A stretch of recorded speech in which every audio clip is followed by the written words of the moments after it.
This is my logbook for the 19th of April to the end of that couple of weeks. So my goal for these next couple of weeks is to keep devising, obviously, because we only got up to the bed scene in the half term. So keep devising the bed scene, working on that onwards, and then looking at my death and all of that. But because there's like 3 scenes and they're like 40 minutes long put together where I'm not in it, I've decided, look, these next couple of weeks, as much as I will be looking at my own content and my emotional content, I will be looking at helping. Sorry, my dog is going crazy. Be looking at the chorus and helping develop that, because it's really obvious that the first years, it's not their fault, but it's obvious that they haven't done like a big production properly before, or at least with us, which might run differently from how they would have experienced it when they were younger or in like different theatre companies. So my goal is to kind of clean up the little messy bits that's in there. So yeah, but creative ideas that I've contributed over the last few weeks.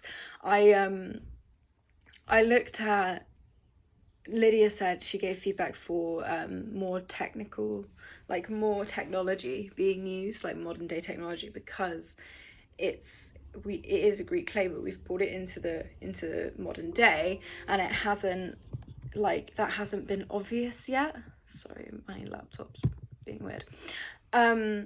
So I decided that at the dinner table, when in the opening, when we go to the dinner table and Aegisthus says, "Where is Orestes?" before Electra enters, I'm gonna check my phone and stuff like that, just because it's a little detail, but it's something, you know. And Electra uses her phone throughout the piece as well in different moments, because it's about like Orestes messaging her and saying, like, where is he, like, what's going on.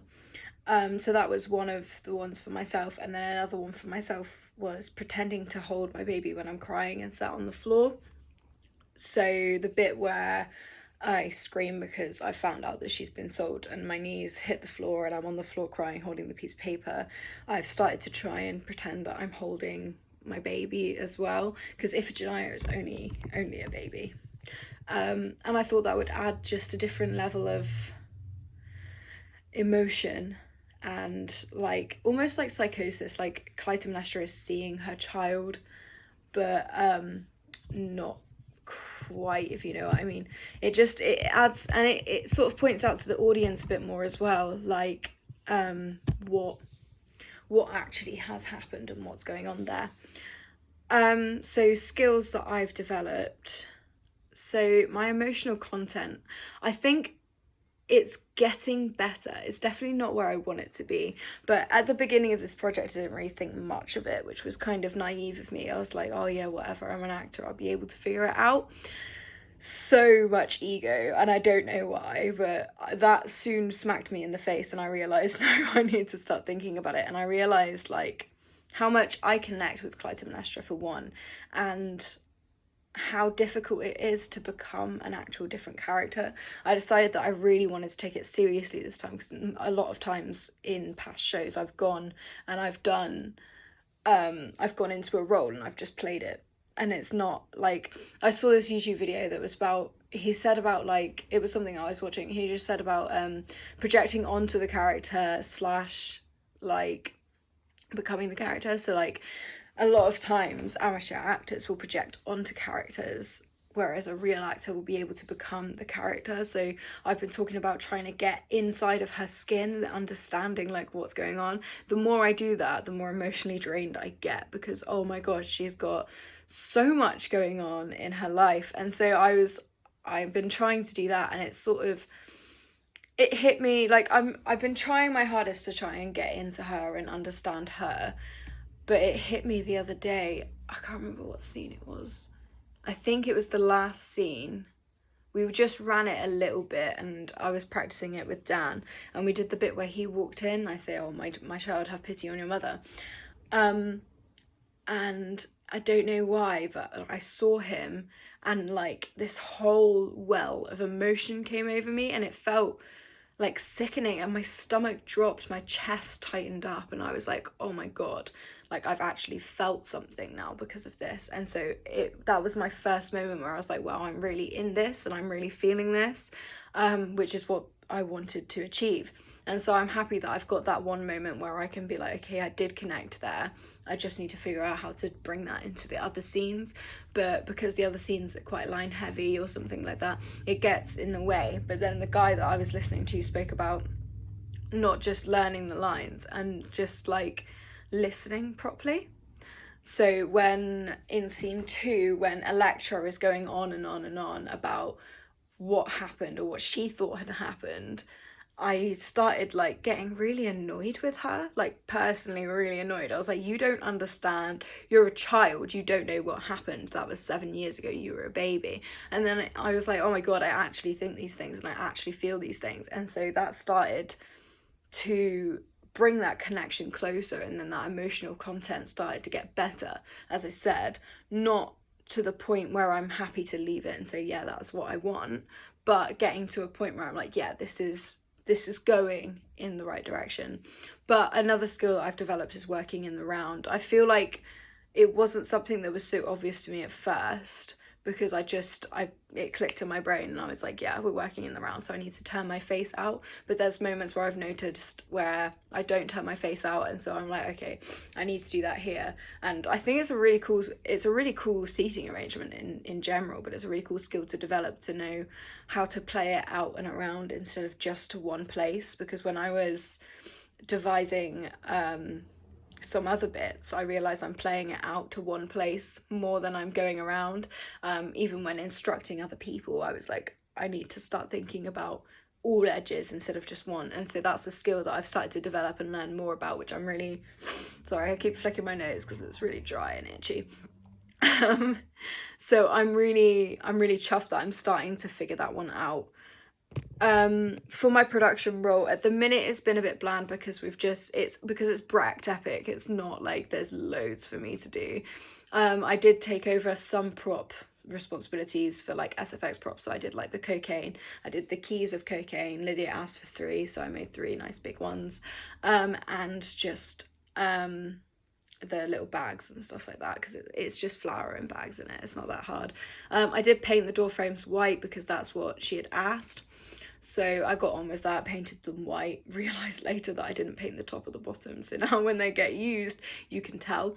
But that's fine, because I will do that. But I've also started planning the street and what I want for the street, and so far I want like a golden white colour scheme, because I think it's classy, but 2, because it's Greek, I just think it will look quite nice, and it shows like the riches and like the cleanness, but in an ironic way, because it's not as clean because there's like blood and stuff. It's a weird thought of mine that I'm still trying to piece together, but I want gold and white, and I don't know whether that's going to be like streamers, balloons or whatever, but it's going to look quite nice going down there, I hope. Anyway, sorry, my laptop's just gotten rid of, there we go. So feedback I've received, a lot of feedback at the minute I've been giving instead of receiving, and then I get involved in the piece and then I realise that I'm not actually thinking about myself, I'm watching all the other actors and like taking notes. But feedback that I received most was use of breath to add to the emotional content. This is something that Lydia said to me before, but for some reason I struggle with applying, and I don't know why, because normally I'll get a bit of feedback and I can just apply it.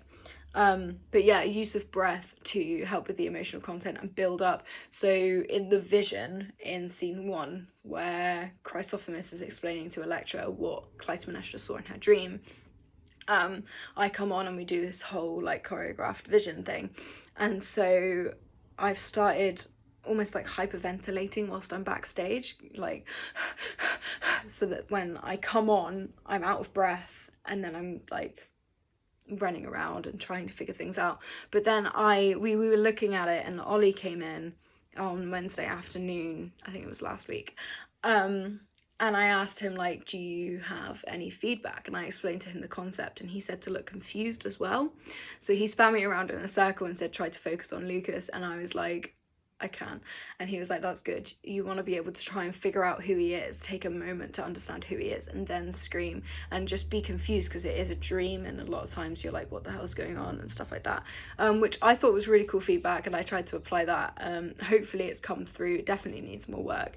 I think at the minute, because the chorus is a bit all over the place, it's really difficult to work on the acting when the blocking keeps going wrong, because at this point in the production we shouldn't be still figuring out blocking, like for scenes that we've really blocked. And it's kind of annoying, it's getting frustrating at the point, because I'm kind of like, this goes on to my next point, like, but I just, oh, it sounds so awful to say, but I'm gonna say it anyway. If we had the old cast, you say a piece of blocking to someone and that's it, and you don't need to repeat yourself, whereas at the minute it's repeating and repeating and repeating. So instead of working on myself and working on my own acting and all of that and trying to, you know, build on that, I'm looking at the chorus because they're missing cues, because they're not doing their blocking right, they're not getting their lines right, and then their acting is somewhere else that we've got to try and figure out how to get their acting together as well. And so it's kind of like in our free time it's constantly looking over the chorus,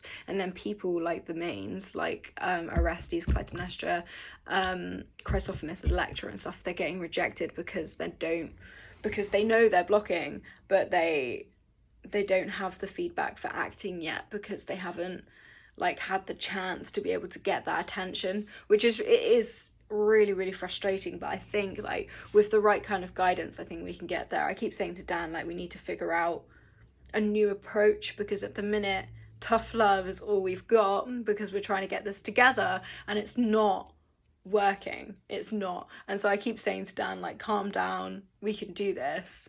We just got to take a different approach and try and do that. So we did an exercise where we made them run the blocking only and the set changes only for the first scene, and then if they got it wrong, we start from the beginning. So we went over and over and over and over, and some people were like, that was really helpful, I really, really appreciated that. And some people were like, why would you do that to us, that was so annoying, blah blah blah. And then those were the people that were getting it wrong. And we were like, look, it's acting, it's theatre. If it was screen, you'd do it once, it'd be over. But because it's theatre and it's stage acting, you have to do things over and over and over again. You have to get used to it. And I said to Lottie especially, I was like, if you're going to be a course captain, you're going to have to get used to seeing these things over and over again, because you're going to be the person instructing it to happen over and over again, and people are going to get annoyed with you. So I was like, you need to keep that in mind. So it was a learnable moment for everyone, but like, it was just, it got a bit frustrating. So over the last few weeks, sorry, I've written my notes and the questions in a completely different place. There we go. So over the last few weeks, as I said, my emotional content is probably my biggest strength at the minute, and just in general trying to balance a lot of things, because I know it's not really my job to be taking over rehearsals or leading in that sense, but we all know me, I lead in everything. So I'm quite proud of myself to be able to balance that at the minute, and my research to be in a place where I'm quite chuffed with it, and stuff like that. So I'm quite happy with that. But my facial expressions I'm still not okay with, because I haven't had a whole bunch of feedback on it. And I've asked like other like students like Amelia and Dan to just be really brutal with me and try and tell me, but then something goes wrong with the blocking or the cues in the chorus, and then it's like it's the same thing. So like I know what faces I'm pulling, but I can't see them. So I've tried to do it in the mirror, but then it's like, am I doing that face in the actual piece, or am I just doing that because I'm in front of a mirror? So I'd like more feedback on that so that I could be able to develop that more. But I think over the next couple of weeks, now that we've got blocking set in place and people hopefully off script, we can start to develop that more, and I can start to develop that more within myself and then develop my character more in that sense. But yeah, so that is my logbook.